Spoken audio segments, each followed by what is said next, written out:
Have you ever found yourself staring at the ceiling at 3 a.m., dissecting your own emotions with a surgeon's precision?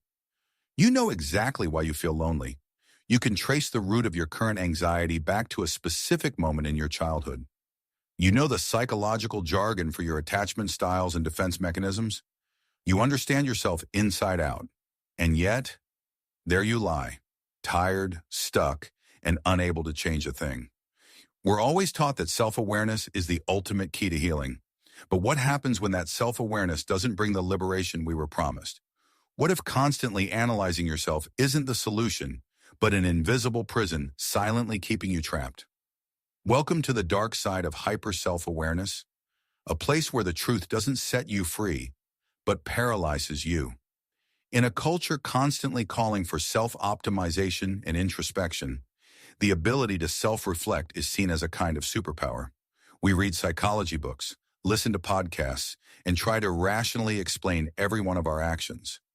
We firmly believe the more we know about our inner wounds, the quicker they'll heal. Modern psychology, however, paints a completely different, far more complex picture. In psychoanalysis, there's a term coined by Sigmund Freud and later his daughter Anna Freud: intellectualization. This is a highly developed defense mechanism. When a pain is too great or an emotion too threatening, our mind escapes into pure logic. We transform a deep, painful feeling into an abstract, academic problem. A groundbreaking 2017 study by organizational psychologist Dr. Tasha Eurich, published in her book Insight, revealed a shocking truth. Although 95% of people believe they are self-aware, in reality, only about 10 to 15% are. Dr. Eurich found that people who spend a lot of time introspecting often show higher levels of anxiety, stress, and depression. While they might understand themselves better theoretically, they are often unhappier in life and more frequently feel stuck. The main characteristic of people with hyper self-awareness is the splitting of the self. It's as if there are two versions of you, one version that actually lives life, and a second version that, like a built-in surveillance camera, incessantly monitors and evaluates every gesture, every word, and every thought. You're no longer simply present in a conversation. You're observing yourself having the conversation, simultaneously wondering if your smile looks genuine or if your voice sounds too uncertain. This obsessive self-observation leads to an inner paralysis known as analysis paralysis. Those who suffer from this phenomenon possess an excellent ability for self-diagnosis, but fail at implementing it in real life. To illustrate this, let's imagine a short story. It's the story of a small, minimalist stick figure. It's drawn with simple, rough pencil strokes, imperfect, vulnerable, and without clothes or masks. This stick figure lives in a world full of colors and movement. Yet instead of participating in life, it carries around a huge, heavy magnifying glass.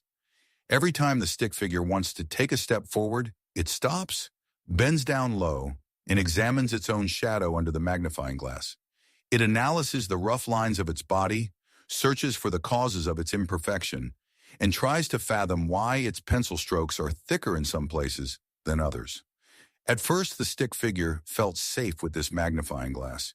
It believed that if it only understood every curve of its shadow, it could never stumble or get hurt again. That was its comfort zone. But over time, the magnifying glass became heavier and heavier. The stick figure fixed its gaze so intently on the ground that it could no longer lift its head. It no longer saw the blue sky, it didn't notice the paths opening up before it, and it couldn't reach out to other figures passing by. It knew everything about its structure, but it didn't move an inch forward. It had spent its entire life studying itself instead of actually living. All it achieved by doing so was total isolation within its own mind. That's the paradox. Naming a wound isn't the same as stemming the bleeding. Knowing you have abandonment issues doesn't make the fear in your chest disappear. Why do some people develop this extreme form of self-observation? Psychology shows that the roots almost always lie in a childhood marked by emotional instability or insecurity. When a child grows up in an environment where caregivers' reactions are unpredictable, be it through emotional coldness, perfectionism, or unforeseen outbursts of anger, the child learns a survival program. It must be hypervigilant. The child learns to meticulously control every one of its own movements and feelings to avoid risking rejection or punishment. Hyper self-awareness is, therefore, originally a shield. It was your younger self's attempt to guarantee emotional security in an uncertain world through constant self-control. Another fatal mechanism lies in how our brain works. When we intellectually solve a complex emotional situation, that is, when we finally understand why we react the way we do, our brain releases a small dose of dopamine. This aha moment feels like a real accomplishment. Our brain tricks us. It confuses understanding a problem with actually solving the problem. For a moment, we feel relieved and satisfied, even though we haven't taken a single step towards change in our real behavior. It's a comfort zone built from psychological theories. We mustn't romanticize this trait or misunderstand it as a sign of spiritual superiority. The tendency to overthink everything isn't proof that you're more profound than others. Often, it's a subtle form of dissociation, an escape from the raw, unfiltered reality of your feelings. It's far more painful to simply feel the grief in your body than to write a long essay in your head about why you're sad. When this tendency becomes extreme, it leads to what's known as rumination, the endless, destructive chewing over of thoughts. The crucial difference between healthy self-awareness and toxic hyper-self-awareness lies in the question asked.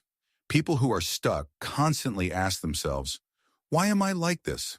A question that almost always leads to the past and feeds recriminations. Healthy reflection, however, asks, "What can I do now?" A question that directs attention forward to action. A famous axiom in philosophy states, "The map is not the territory." Your psychological analyses, your theories about yourself, and your diagnoses are merely a map. They can show you where you are, but they can't walk the path for you. You can study the map ever so intensely. You'll never feel the fresh air of the forest or the warm sand beneath your feet until you start moving them. It's time to put that heavy magnifying glass aside for a moment.